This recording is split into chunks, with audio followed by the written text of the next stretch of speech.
Some leaders leave footprints, others leave libraries. You're tuning into the Authors on Mission podcast, where industry giants become literacy legends. In every episode, we talk with authors who turn their brilliance into books that transform lives. I'm Danielle Hutchinson, your host and Chief Creative Officer at Authors on Mission. Welcome to your authorship experience.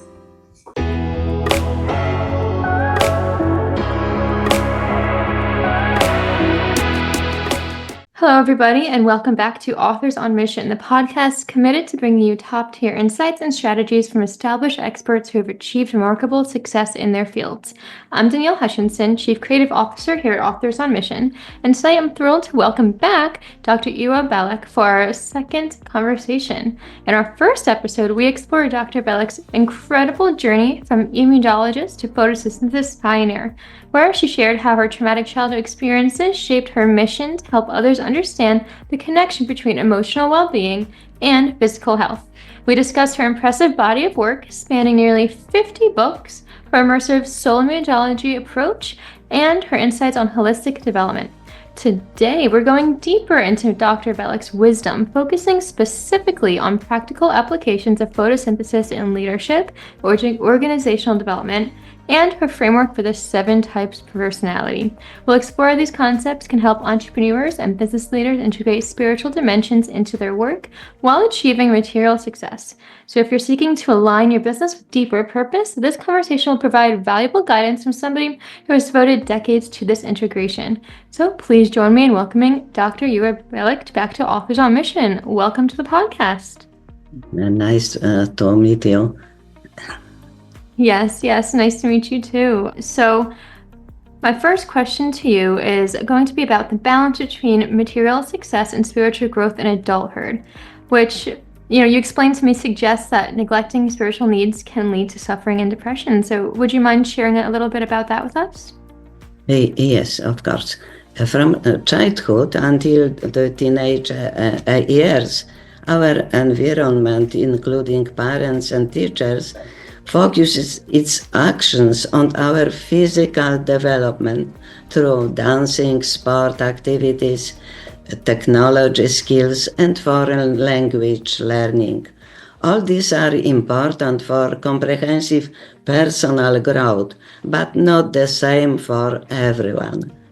We pay the least attention at home and school to psychological education, including self-awareness, emotional regulation, creative thinking, conflict resolutions, and the cultivation of healthy supporting beliefs and habits. Sometimes people neglect and ridicule the spiritual realm that reveals itself through knowing, insight, and intuitive messages. Children are often afraid of the dark, the evil man, and the tiger on the TV screen. They also struggle to cope with losing grandparents or pets. A lack of education often prevents parents and teachers from supporting the development of all aspects of human functioning. As a result, they often shut down discussions of the subject through contrived argument, like there is no such thing.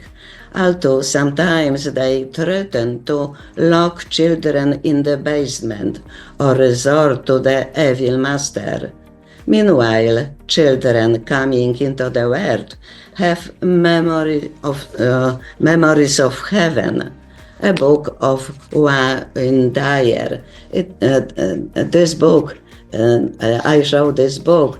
Now it is here. It is in Polish, but it is very important because the children have also insight from the future, as evidenced by my friend's 4-year-old daughter, who saw a better world and played with other children, personifying it. In this way, the ridiculing feeling in a child buries in the spiritual world constantly present in the child from birth, deep hidden. The spiritual realm comes in adulthood when we as adults decide for ourselves. Sign of imbalance in the external and internal worlds may mean increasing tension in the body, fatigue, and lack of satisfaction with life, work, and relationships. Thank you so much for sharing that with us. It's always good to have those insights. So that being said, you also mentioned that you were looking to talk about how life allows us to grow personally, spiritually. Usually in the first stage of adult life, we focus on developing ourselves as a person, satisfying our family's material needs, making a name for ourselves in the world. Meanwhile, the spiritual sphere is waiting to be discovered. Neglecting these spiritual needs causes suffering, sometimes leads to depression. So how do you ensure the harmonious development of body and soul? The psychospiritual realm within us is the energy we need to live and to realize ourselves. It contains information about who we are, where we are come from, and where we are going. Here I will invoke the star model of Roberto Assagioli, the creator of Psychosynthesis, where the arms are psychic functions, and in the middle there is center of the personal self, which manages the will for truth. If we are in harmony, we feel calm, joy, and fulfillment in life. When we focus, for example, on emotions or negative thinking, we forget about the center of the self inside of us. No, it is I am the place. It allows us to go beyond these functions. From the center of the self, we know that we have more options and can make choices to choose one option or another instead of only just one, which we repeat, for example, using emotions constantly. This fixation on one point causes emotional blockage in the body, also in muscle tensions and frustration. A prolonged emotional state can lead to chronic suffering, resulting in depression, sinking into darkness, becoming fixated on the thought, malaise, and finally the onset of disease. Emotional challenges are usually brief. Arguments result in the release of tensions, and the fear of public performance subsides when one is in the front of the audience. Suffering and eventually depressions is a long-term condition of living under tensions, sometimes for years, and lack of external support.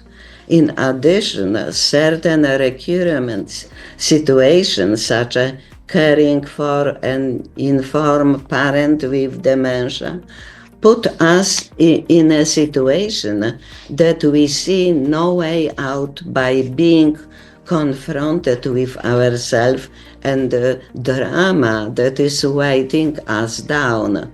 This causes increasing mental discomfort and we suffer. Suffering is a mental burden beyond measure that affects the entire body. Everything hurts, and it is the soul that cries out to be relieved of the baggage we cannot carry. Understood. And thank you for sharing that with us. It's very insightful and very powerful as well.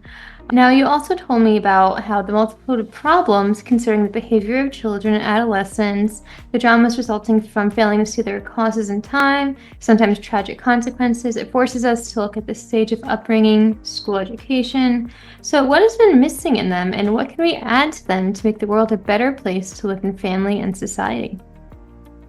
There are missing. It is the problem of missing special education because it is concerning our pattern which we carry in our bodies from our childhood. So when we are overwhelmed with this tension inside of us, it is very hard to make a proper decision. Understood. Thank you for sharing that. It means a lot. So now you told me that therapy, it often lasts for years, but it can lead to various complications. You can't produce the expected results because of the focus of treatment on the effects. We don't change habitual reactions to stress, for example. We feel the symptoms of diseases, not knowing if we're contributing to their chronologically or the low effectiveness of treatment. So you told me that your childhood experiences created symptoms of stress diseases in yourself. And, because of that, you learned photosynthesis. So I wonder if you could explain a little bit more about that and what you can offer us in terms of wisdom for that. We have in psychosynthesis many various techniques. I use some of them in my consultations, and I use also very important technique, the work Loving What Is, created by Byron Kate. The most important is inner theater for me, developed by Dr. Vivian King, my psychosynthesis teacher. Just as in the theater, we watch the stage, the audience, and the actors. We find also there is the director of our live performance and contact the author of the play. We have the access to spiritual support, our attribute of faith, and this gives us the foundation for our harmony of body and soul. So it is one of this book by Vivian King is the Inner Theater playbook. Understood. Thank you for sharing that. And that's definitely something to check out and learn as well. So that being said, I have a couple more questions for you, a little bit off of what, you had sent me. You have over 50 books as under your name, and we talked a lot about those books last time you were on the show, but what drives you to continue sharing your message and experiences? What's your motivation? Maybe we start to see my underground. It means that I discover the model of education for the future. It is a special model which I found when I discover my traumatic experience from my childhood.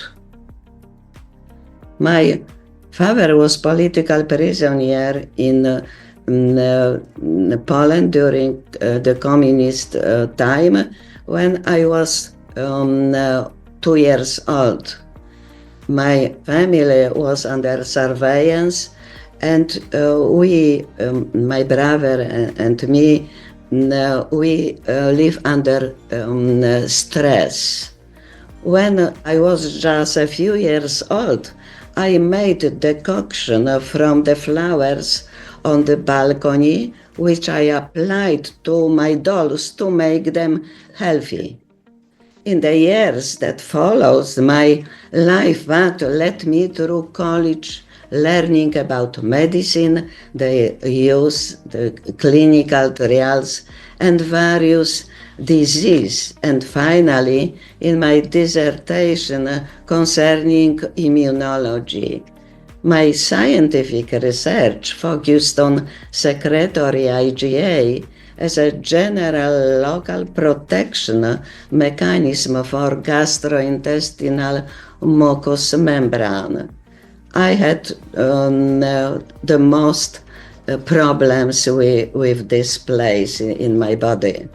Studying my colostrum and milk, I did my video when I was pregnant and after giving birth. I understood that by giving birth naturally through the birth tract and then nursing, the baby receives all the components of SIGA from the mother. I realized from my life lesson that this stage was not my problem because my birth was according to the normal stage life in a healthy situation. So it was from my story that the puzzle of the education model for the future began. In brief, its stages are: first, a healthy upbringing provides emotional support at home, such as love, and addressing the child's deep needs, fostering inner harmony, encompassing the body, mind, emotions, and soul. Parents dedicate this to the child from the earliest period.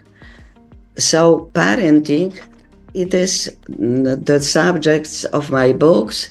There are three of these books.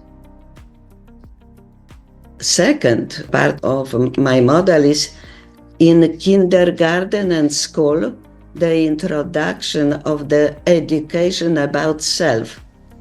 All the stage of education and paying attention to what plays in the child's soul. The teacher is to be a guide on the path of the child's life, not enforcer. And third part is the presence of health education in all spheres of human existence through praxis instead of theory. And this gives the understanding that supporting one's nature results in paying attention to the family and the environment. Learning is not programming, but the discovery of what already exists inside a person, based on the etymological meaning of the Latin word educare.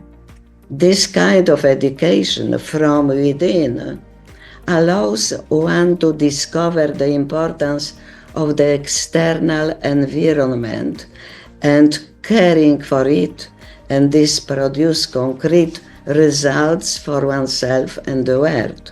And fourth part is academic education. It is about passions, missions, realizing oneself, what I am here for. Thank you so much for that. I appreciate it. And again, very insightful and very, powerful for us to be hearing. Now, my next question to you is, you described two phases of adult life, one focused on material needs, another on spiritual development. What signs might indicate that somebody is ready to transition into that space?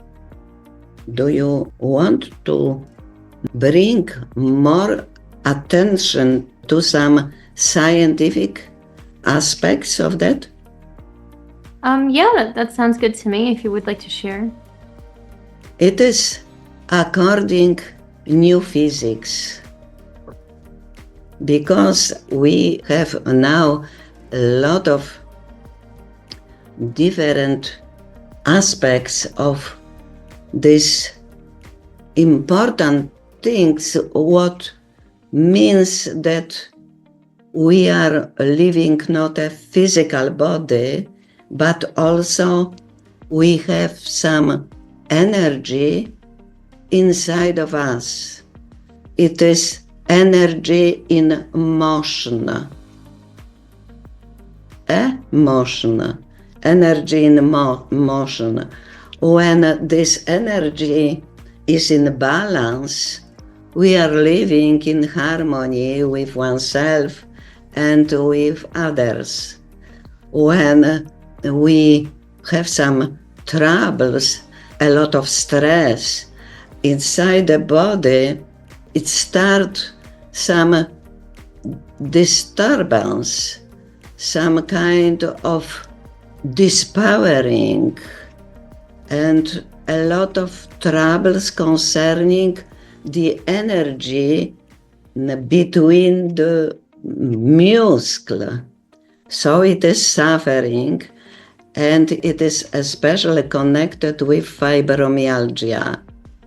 It is special because it was my case. Now, I found that this emotion, this energy in a movement, it stopped between the muscle, and so it start pain. So my approach to this pain was different, holistic.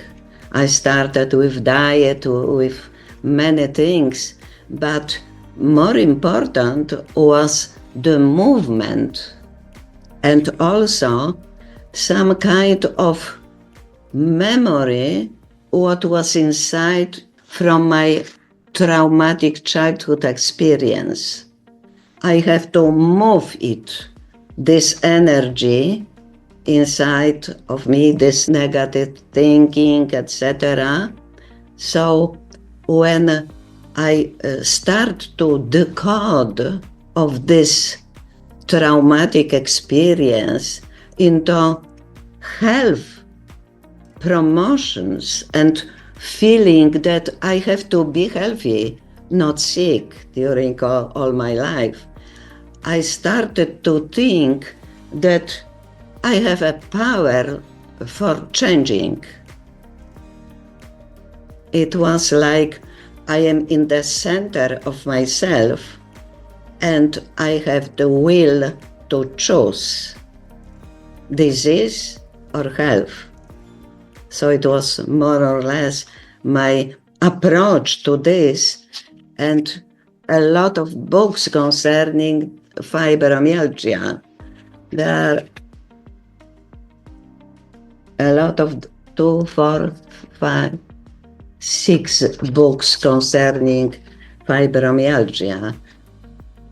It is about the problem inside of the body, the problem of pain releasing, the problem of traumatic experience, this energy releasing and changing, and also movement, different movement, and also diet, etc.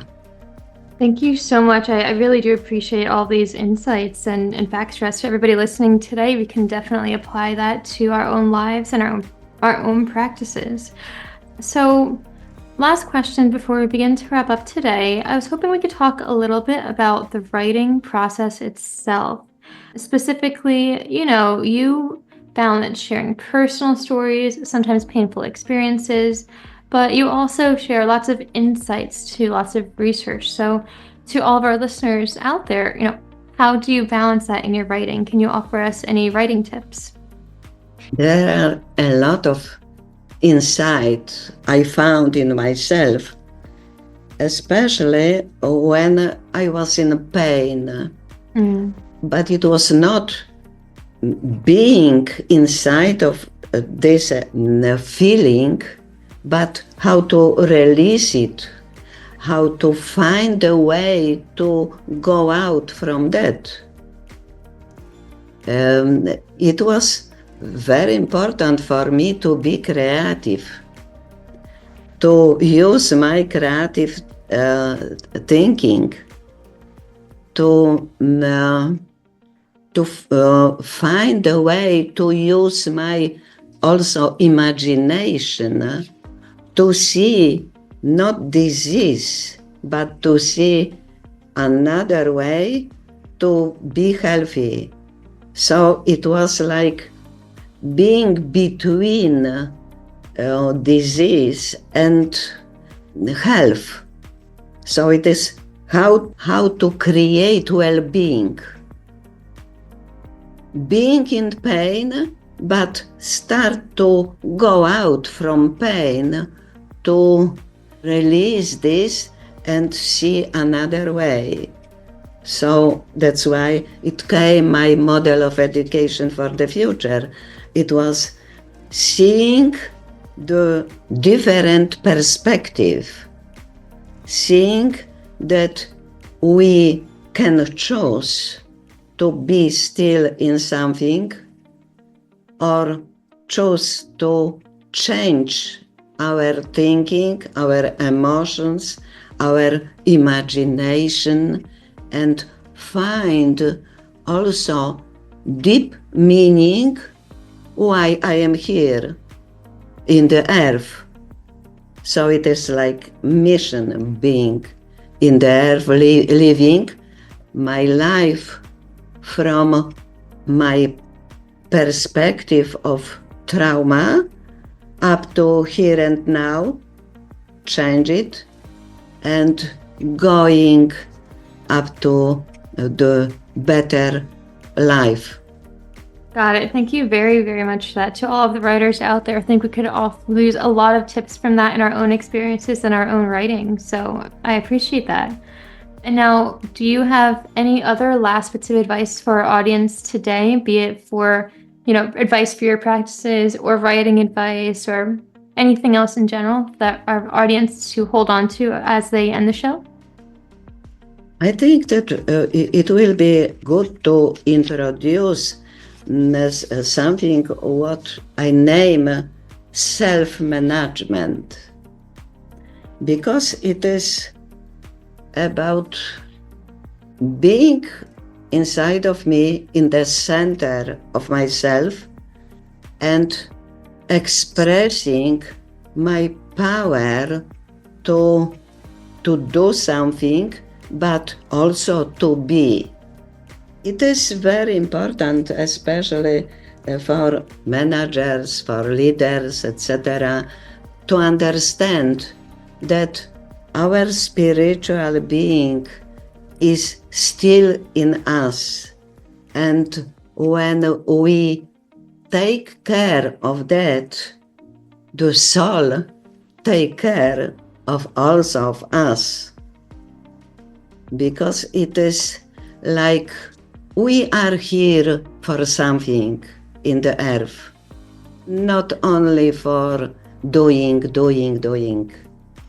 We are here for being too. When we forget, we are overwhelmed by stress. We have a lot of troubles concerning our hurry.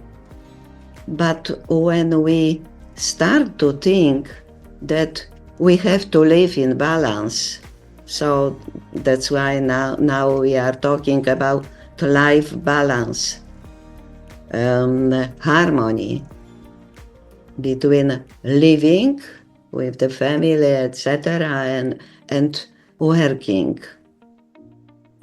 We can find there the joy from living, because we can find that when we have some kind of purpose, we are living, loving our work. So it is like being in the harmony with oneself, managing myself, and being in the community work where we are working, and have the mission because it is still from within, from our purpose, from our soul. It is like direction, and it brings love for our life. It brings attention to oneself and to others, to the world. And it is very important, especially in our living in a hurry. Understood. Well, I really appreciate that. And thank you so much for all of these insights. That wraps up our podcast for today. I really thank you very much for all of this. It was very insightful. I think our audience learned a lot about the writing process and about, all of your practices and studies. So, to all of our listeners, Dr. Bialek's insights into 7 personality types and how they function in business environments really does offer a powerful framework for understanding both ourselves and our colleagues. Thank you so much for your emphasis on, finding balance between spiritual fulfillment and material success. And as you so beautifully expressed, we have to find our diamond inside, and when we discover and share our gifts, we create ripples of positive influence far beyond our immediate circle. To all of our listeners today, remember that effective leadership begins with self-knowledge and personal integration. Before managing others, we must learn to manage ourselves, and sometimes discovering new horizons requires the courage to leave familiar shores behind. So if you missed our first conversation with Dr. Bialek, I encourage you to go back, check out the episode, and it provides even more context for today's discussion, and also more about her books. And if you're inspired to share your own expertise, remember that Authors on Mission is here to guide you through that journey as well. I'm Danielle Hutchinson, Chief Creative Officer at Authors on Mission, and we had just an amazing episode of Ewa today. Ewa, thank you so much for coming on. Thank you very much. Thank you, Danielle, to having me second time. And I appreciate this meeting because it is still about life and quality of life. And it is very important for all of us. It truly is. And I think that everybody can relate to it. It applies to everybody listening today. So I really do appreciate you coming on too. And to everybody listening, go ahead and check it out. Check out her book as well. We're going to put the links in the description. Until next time, keep writing, keep leading, and keep inspiring. Have a good day. This is Danielle Hutchinson reminding you that somewhere, someone needs the book that only you can write. Visit authorsonmission.com to start your legacy. Until next time, keep leading, keep inspiring, and keep thinking in chapters. Have a great day.